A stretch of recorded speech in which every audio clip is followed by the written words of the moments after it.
Good morning. A little longer message than the short I just posted.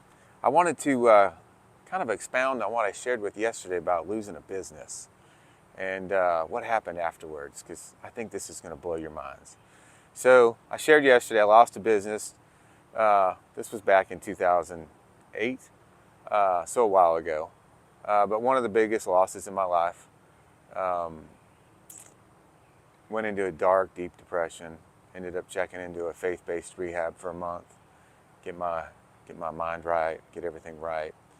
And so here's where the story goes. This is going to be good stuff. So no arrogance here. I'm just sharing the glory of God on my life, that the blessings that came. So before I launched that business here in Shreveport, before I bought the franchise and brought it here, I'd worked for a real estate company for 2 years, and I was the rookie of the year my first year there, and I sold 50 houses the first year, which is a pretty big number.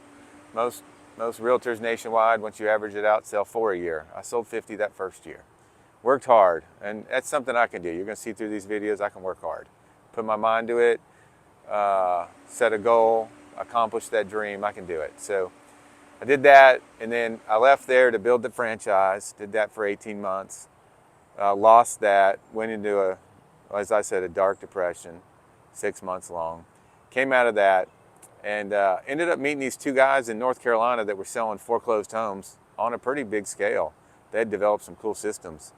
So I went up and met with them, came home with a vision that I'm going to change how foreclosures are sold in Shreveport. Now there's a couple guys here that do it and do it really well. So no attack on them. I wanted to do it a little different.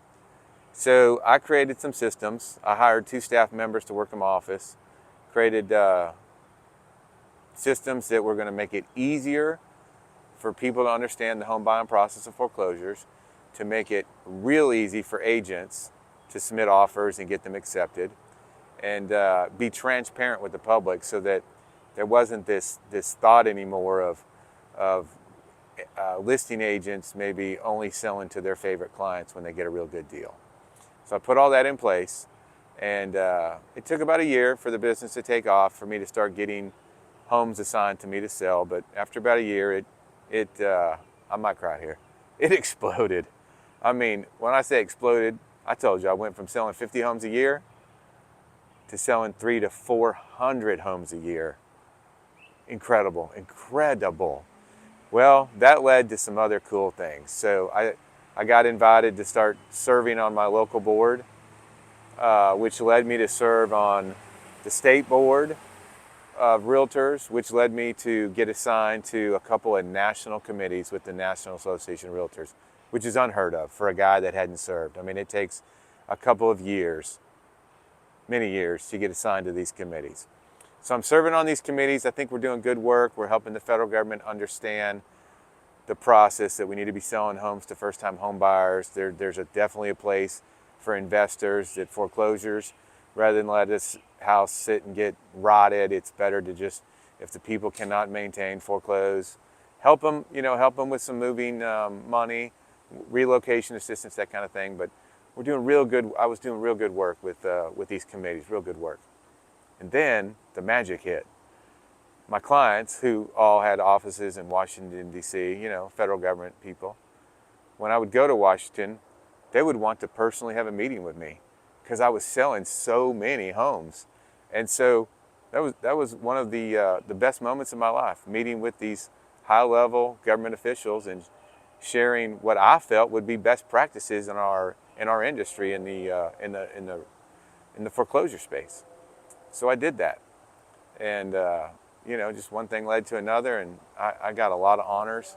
I mean, selling that many homes, you attract attention, and we did. It's still going. I'm not selling that many since the pandemic.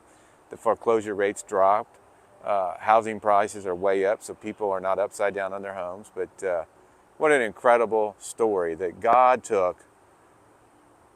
I think what Satan might have meant for evil, God took it, turned it into something I could never fathom. I couldn't dream a dream that. I could not dream a dream that big. Never in my life could I have dreamt a dream that big.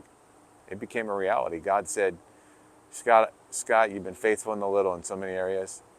I'm going to make you master over something. And he did it. God did it for me. And let me tell you, friend, if he did it for me, he's going to do it for you. I'm not the one-off guy. I'm not the special guy. He's going to restore everything you've lost. He's going to change your life. Just put your faith in him. Trust the process. Trust him. And friend, it's going to happen for you. God bless you today. I'm going to see you tomorrow.